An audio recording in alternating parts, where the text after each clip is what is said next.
Ahmedabad plane દુર્ઘટના અંગે અન્ય એક મોટા સમાચાર। પ્લેન દુર્ઘટનામાં એક વ્યક્તિના બચવાના સમાચાર છે। દુર્ઘટનામાં એક વ્યક્તિનો બચાવ થયાનું જાણવા મળ્યું છે। દીવના રમેશ વિશ્વકુમારનો દુર્ઘટનામાં બચાવ થયા હોવાની વિગતો મળી રહી છે।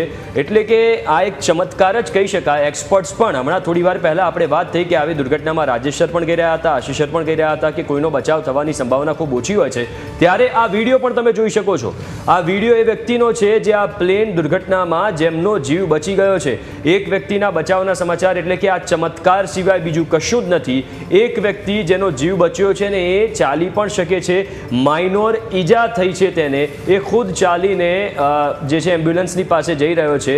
એટલે આ ચમત્કાર સિવાય બીજું કશું જ નથી। દીવના રમેશ વિશ્વકુમારનો આ વિડીયો છે જેનો દુર્ઘટનામાં બચાવ થયો છે। ખૂબ જ આશ્ચર્યની વાત। અને રમેશ જે આ જે વ્યક્તિ છે રમેશ વિશ્વકુમાર એનો બચાવ થયો છે।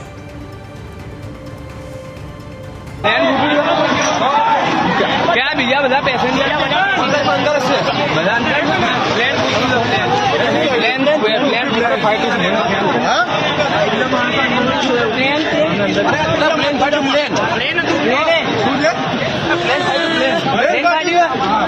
પ્લેન ફાટ્યું।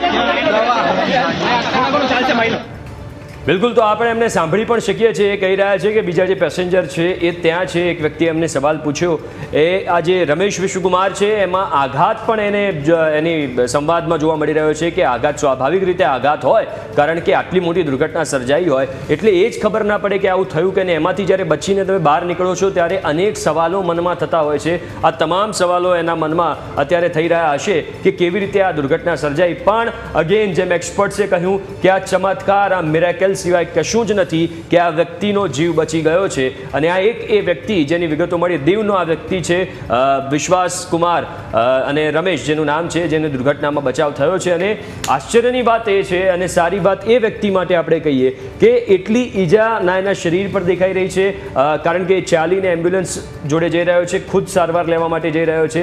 હા, ચોક્કસથી એના મન ઉપર ઈજા થઈ હશે, એના વિચારો ઉપર ઈજા થઈ હશે, કારણ કે એને ખબર નહીં પડી હોય કે આ શું થઈ ગયું। ને જ્યારે એ દુર્ઘટના સમયે એ પ્લેનમાંથી બહાર નીકળ્યો હશે ત્યારે એણે આજુબાજુ જે દ્રશ્યો જોયા હશે, એ મૃતદેહો જોયા હશે, ત્યારે અચંબામાં હશે, એ આશ્ચર્યમાં હશે, એ દુઃખમાં હશે કે આ શું થઈ ગયું। પણ ભગવાનને પ્રાર્થના એણે કરી હશે અને કદાચ તમે આ સ્થિતિ